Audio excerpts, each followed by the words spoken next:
जय श्री कृष्ण। मृत्यु के बाद क्या होता है? श्रीमद् भागवत गीता में भगवान श्री कृष्ण अर्जुन को गीता का ज्ञान दे रहे हैं। अर्जुन पूछते हैं, हे त्रिलोकीनाथ, आप आवागमन अर्थात पुनर्जन्म के बारे में कह रहे हैं। इस संबंध में मेरा ज्ञान पूर्ण नहीं है। यदि आप पुनर्जन्म की व्याख्या करें तो कृपा होगी। श्री कृष्ण बताते हैं, इस सृष्टि के प्राणियों को मृत्यु के पश्चात अपने अपने कर्मों के अनुसार पहले तो उन्हें परलोक में जाकर कुछ समय बिताना होता है, जहां वो पिछले जन्मों में किए हुए पुण्य कर्मों अथवा पाप कर्मों का फल भोगते हैं। फिर जब उनके पुण्यों और पापों के अनुसार सुख दुख को भोगने का हिसाब खत्म हो जाता है, तब वो इस मृत्यु लोक में फिर से जन्म लेते हैं। इस मृत्यु लोक को कर्मलोक भी कहा जाता है, क्योंकि इसी लोक में प्राणी को वो कर्म करने का अधिकार है जिससे उसकी प्रारब्ध बनती है। अर्जुन पूछते हैं, हे केशव, हमारी धरती को मृत्यु लोक क्यों कहा जाता है? श्री कृष्ण बताते हैं, क्योंकि हे अर्जुन, केवल इसी धरती पर ही प्राणी जन्म और मृत्यु की पीड़ा सहते हैं।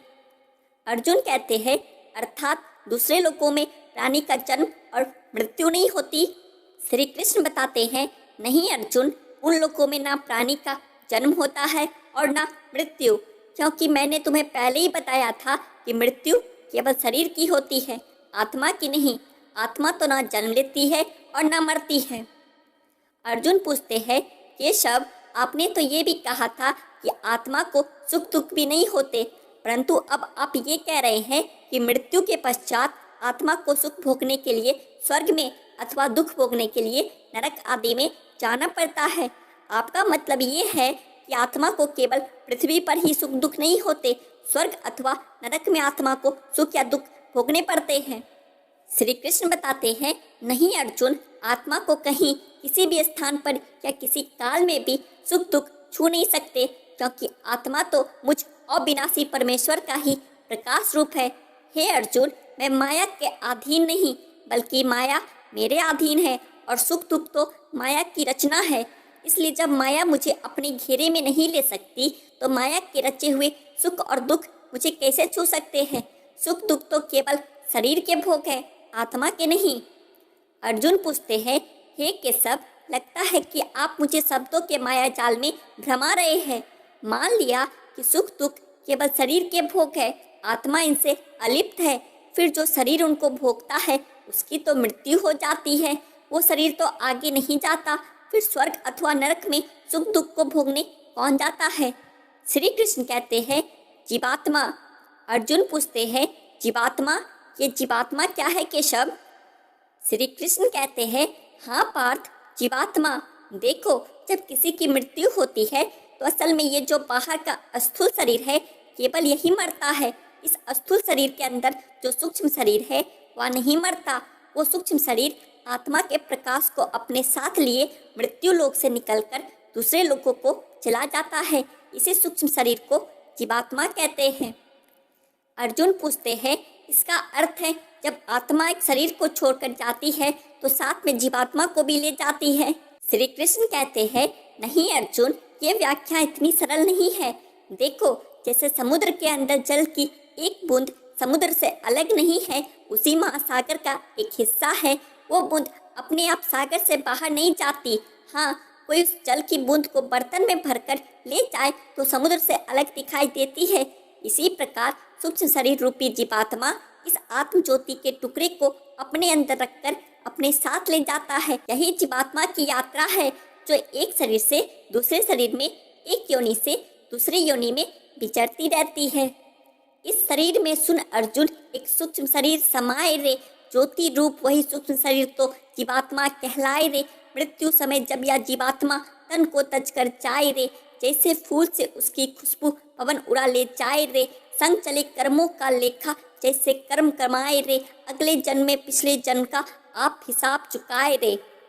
हे अर्जुन, जीवात्मा जब एक शरीर को छोड़कर जाती है तो उसके साथ उसके पिछले शरीर की वृत्तियाँ, उसके संस्कार, उसके भले कर्मों का लेखा जोखा अर्थात उसकी प्रारब्ध सूक्ष्म रूप में साथ जाती है। अर्जुन पूछते हैं, हे मधुसूदन, मनुष्य शरीर त्यागने के बाद जीवात्मा कहाँ जाता है? श्री कृष्ण कहते हैं, मानव शरीर त्यागने के बाद मनुष्य को अपने प्रारब्ध अनुसार अपने पापों और पुण्यों को भोगना पड़ता है। इसके लिए भोग योनियां बनी है जो 2 प्रकार की है, उच्च योनियां और नीच योनियां। एक पुण्य वाला मनुष्य का जीवात्मा उच्च योनियों में स्वर्ग में रहकर अपने पुण्य भोगता है और पापी मनुष्य का जीवात्मा नीच योनियों में नरक में रहकर अपने पापों को भोगता है। कभी ऐसा भी होता है कि कई प्राणी स्वर्ग नरक के सुख दुख पृथ्वी लोक पर ही भोग लेते हैं। अर्जुन पूछते हैं, इसी लोक में वो कैसे? श्री कृष्ण कहते हैं, इसे तुम यूँ समझो अर्जुन कि जैसे कोई मनुष्य संपन्न मनुष्य है, महल में रहता है, उसकी सेवा के लिए दास दासियाँ हर समय खड़ी हैं। उसका एक इकलौता जवान बेटा है जिसे वो संसार में सबसे अधिक प्रेम करता है और वो अपने आप को संसार का सबसे भाग्यशाली मनुष्य समझता है। परंतु एक दिन उसका जवान बेटा किसी दुर्घटना में मारा जाता है। दुखों का पहाड़ उस पर टूट पड़ता है। संसार की हर वस्तु उसके पास होने के बावजूद भी वो दुखी रहता है और मरते दम तक अपने पुत्र की मृत्यु की पीड़ा से मुक्त नहीं होता। तो पुत्र के जवान होने तक उस मनुष्य ने जो सुख भोगे हैं वो स्वर्ग के सुखों की भांति थे, और पुत्र की मृत्यु के बाद उसने जो दुख भोगे हैं वो नरक के दुखों से बढ़कर थे, जो मनुष्य को इसी तरह इसी संसार में रहकर भी अपने पिछले जन्मों के सुख दुख को भोगना पड़ता है। अर्जुन पूछते हैं, हे मधुसूदन, अब ये बताइए कि मनुष्य अपने पुण्यों को किन किन योनियों में और कहाँ भोगता है? श्री कृष्ण बताते हैं, पुण्यवान मनुष्य अपने पुण्यों के द्वारा किन्नर, गंधर्व अथवा देवताओं की योनियों को धारण करके स्वर्ग लोक में तब तक रहता है जब तक उसके पुण्य क्षीण नहीं हो जाते। अर्जुन पूछते हैं, अर्थात? श्री कृष्ण कहते हैं, अर्थात ये कि प्राणी के हिसाब में जितने पुण्य कर्म है उतनी ही देर तक उसे स्वर्ग लोक में रखा जाता है। जब पुण्यों के फल की अवधि समाप्त हो जाती है तो उसे फिर पृथ्वी लोक में वापस आना पड़ता है और मृत्यु लोक में पुनर्जन्म धारण करना पड़ता है। वह योग व्रत पुण्य कर्म करने वाले के लोगों को प्राप्त होकर और वहाँ बहुत वर्षों तक रहकर फिर यहाँ शुद्ध श्रीमानों के घर में जन्म लेता है। अर्जुन पूछते हैं, परंतु स्वर्ग लोक में मनुष्य के पुण्य क्यों समाप्त हो जाते हैं? वहाँ जब वो देव योनि में होता है तब वो अवश्य अच्छे कर्म करता होगा, उसे इन अच्छे कर्मों का पुण्य तो प्राप्त होता होगा। श्री कृष्ण बताते हैं, नहीं अर्जुन, उच्च योनि में देवता बनकर प्राणी जो अच्छे कर्म करता है या नीच योनि में जाकर प्राणी जो क्रूर कर्म करता है, उन कर्मों का उसे कोई फल नहीं मिलता। अर्जुन पूछते हैं, क्यों? श्री कृष्ण कहते हैं, क्योंकि वो सब भोग योनियां है। वहाँ प्राणी केवल अपने अच्छे बुरे कर्मों का फल भोगता है। इन योनियों में किए हुए कर्मों का पुण्य अथवा पाप उसे नहीं लगता। हे पार्थ, केवल मनुष्य की योनि में ही किए हुए कर्मों का पाप या पुण्य होता है, क्योंकि यह एक कर्म योनि है। अर्जुन पूछते हैं, इसका अर्थ ये हुआ, यदि कोई पशु किसी की हत्या करे तो उसका पाप उसे नहीं लगेगा, और यदि कोई मनुष्य किसी की अकारण हत्या करे तो पाप लगेगा। परंतु ये अंतर क्यों? श्री कृष्ण कहते हैं, इसलिए कि पृथ्वी लोक में समस्त प्राणियों में केवल मनुष्य ही एक ऐसा प्राणी है जो विवेकशील है, वो अच्छे बुरे की पहचान रखता है। दूसरा कोई भी प्राणी ऐसा नहीं कर सकता। इसलिए यदि सांप किसी मनुष्य को अकारण भी डस ले और वो मर जाए तो सांप को उसकी हत्या का पाप नहीं लगेगा।